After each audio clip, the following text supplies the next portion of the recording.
1854年呢，德国的数学家伯恩哈德·黎曼呢，用数学证明了四维空间的存在。人类对世界的认知主要是通过观察世界，然后总结规律嘛，最后得出结论。但是只靠观察呢，还是有很多限制的，因为有很多事情我们不能够轻易的观测到呀。比如我们无法观测到四维空间，而爱因斯坦的相对论呢，就证明了空间的扭曲，也证明了黎曼的几何的正确性。这个世界真的存在第四维度吗？三维生物进入到四维空间中，到底会怎么样呢？如果更高的维度确实存在，那里面会有其他生命存在吗？它们是什么样子呢？让我们进入今天的故事四维空间。Hello， 大家好，我是宇哥。嗨，大家好，小唐。在1854年呢，德国的数学家伯恩哈德·黎曼呢，刚刚拿到博士学位。他在哥廷根大学做了一场关于黎曼几何理论的讲座。这次讲座正是黎曼几何的前身。黎曼在过去的6年时间里呢，将自己的理论和赫尔巴特的理论结合在一起，就形成了一个全新的几何体系。因为数学本身就是一个很重要的学科呢，比如著名的广义相对论它的定义就是由德国的数学家黎曼几何所决定的这一令人惊叹的黎曼几何，同时也是世界上首个建议四维和更高维度定义物理空间的一个数学理论。在我们的世界里，几何是一种用来表示物体状态的数学方法，而它的基本原理呢，就是长宽高3个维度。黎曼相信数学不会受到现实的限制，因为没有谁规定这个世界维度只有3个。在黎曼几何里呢，根本就没有平行的存在，因为在三维空间里呢，平行的线条必然会在更高的维度上与之相交。除此之外呢，在世界上的任何一个直线呢，都可以无限的延伸，但它的长度却是有极限的。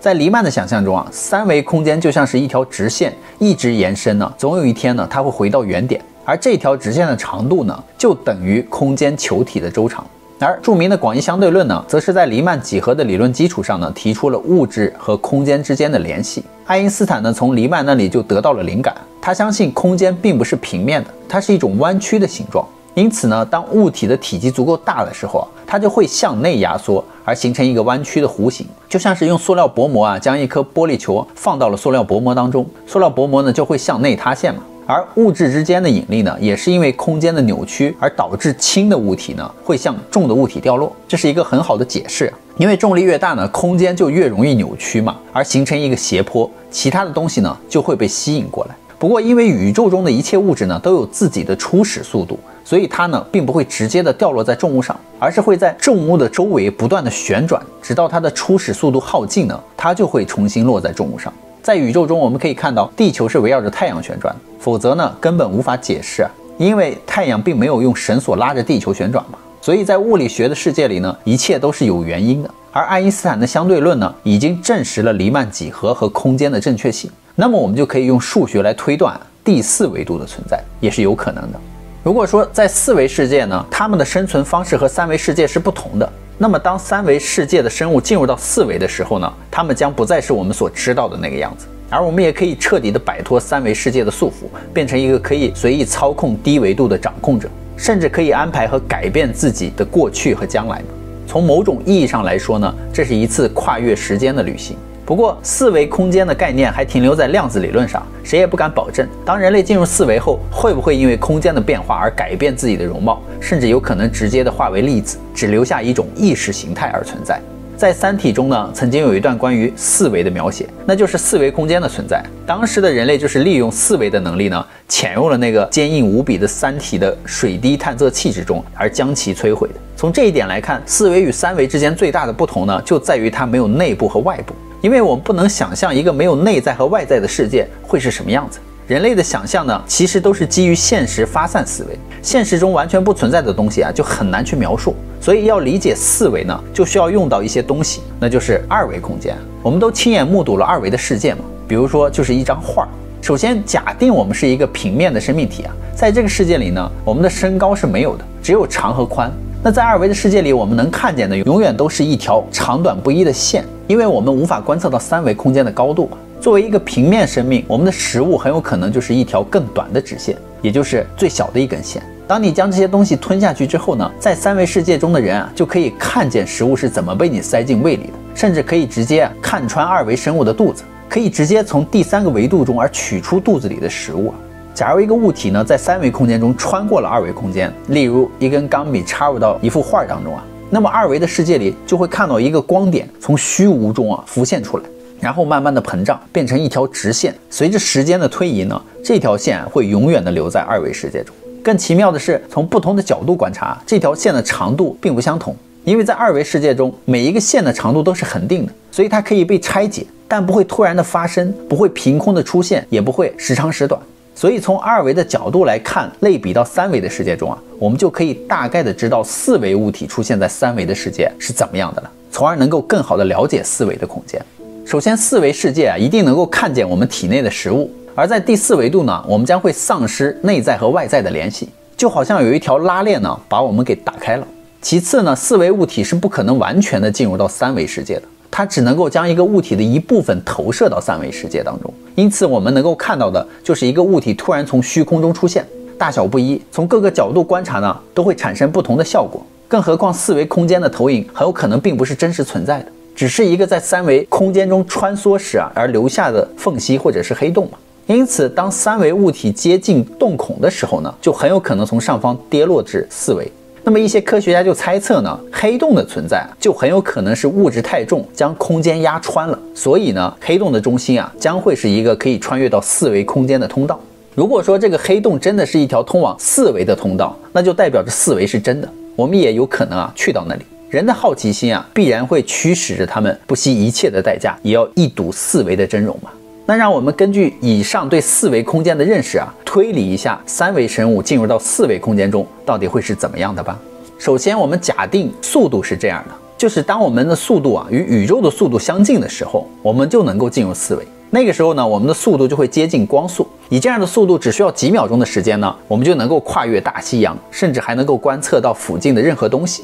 周围的一切事物几乎都是静止的。就如同闪电侠中的那个主角，当他的速度快到极致的时候，他不但可以进行空间跳跃，还可以直接进入到一个不知名的空间，然后无限延伸的时候在空间中来回穿梭。在这个概念下呢，我们可以通过速度进入到四维世界，在这里呢，我们就可以控制过去，也可以控制未来。但是呢，以我们目前的技术呢，是不可能达到光速的嘛。因此仅仅是进入四维，就像是太空中的宇航员一样被困在一片死寂的太空当中。其次，我们的身体大小呢会随着时间的推移而发生变化，从而达到符合宇宙时间线时我们所感受到的时间变化也是不同的嘛。就比如猫狗之类的小动物和人之间的感知肯定是不同的，就可以推断出我们的1分钟是他们的几分钟，而较小的物体则可能会达到1天或者是1个小时。因为在蚁人2里面第一代蚁人的老婆的身材缩小了之后，老公保持正常的身材，这就导致了他的妻子比他老得更快。因此随着物质膨胀或者收缩呢，人体内的分子和量子力学也会随之变化，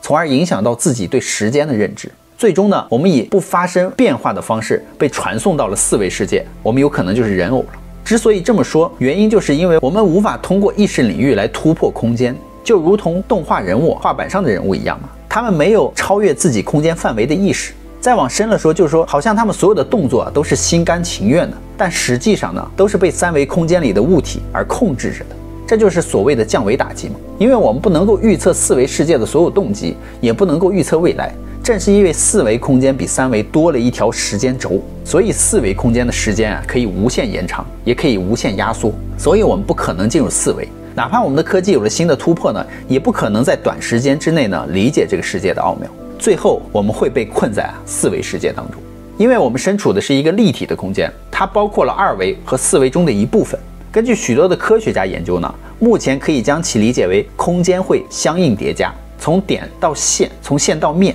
每层空间掌控着前一维度的内容，也受到了更高维度空间的控制。就如同数学中的几何一样每层空间都有着自己独特的特性。第一维度中存在长度，第二维度中存在长度和宽度，它们之间叠加组合，就创造了3维空间和4维空间。所以科学家们将空间中独有的特性抽离呢，进而将4维空间简化成了时间的概念。那么我们再换一个角度从悲观的角度来看，当我们进入4维时，所有组成人物物质呢，都会在一瞬间有可能死亡，包括我们的身体、我们的细胞、所有的分子、所有的粒子，所有的一切呢，都会在进入4维空间的一瞬间被强行的展开，而变成4维。我们可以想象一下，一个2维生物，类似于草履虫呢，它的内脏呢都在肚子里面，实际上它是由几个原点而组成的。一旦它进入了三维呢，那么它就会具备上和下两种属性。原本被圆形包裹的脏器呢，就会在第一时间掉落。而三维生物在四维中也会发生类似的情况嘛。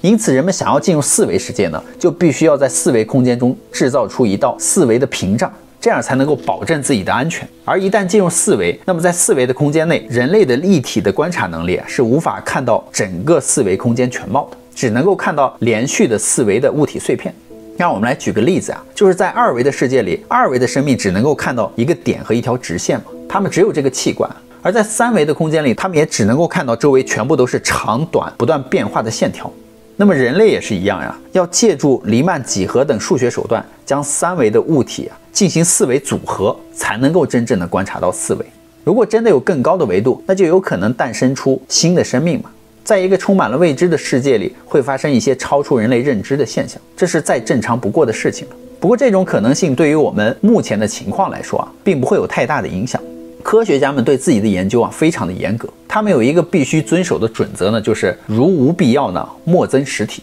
目前为止，人类甚至没有观测到真正的四维空间和四维物体。想要了解一个我们不知道也不能够完全了解的四维空间中究竟有没有生命，还为时尚早。现在的人类对四维的研究还处于理论和数学的阶段。当我们拥有了四维空间的能力之后呢，我们的物理技术将会得到极大的提升。在古代呢，人们对梦境的认识总是充满了幻想。关于神仙的预言呀、灵魂托梦等方面的解释也很多。根据维度的说法呢，会不会那些神明和灵魂在更高的维度呢？或者是更高维度的生物不小心掉进了低维度呢？比如说移山填海、斗转星移、翻云覆雨等等，这些都是古老传说中神仙能够轻而易举做到的事情那么是否真的存在这样的可能性呢？本就是这些神仙在控制着和安排着我们的生活的三维空间呢。我们换一个角度想想，对于二维空间的生物来说，人类就好比那个高阶的神仙我们可以将二维空间呢随意制作成我们想要的样子，比如故事的发展、环境的变化、生命的更迭等等。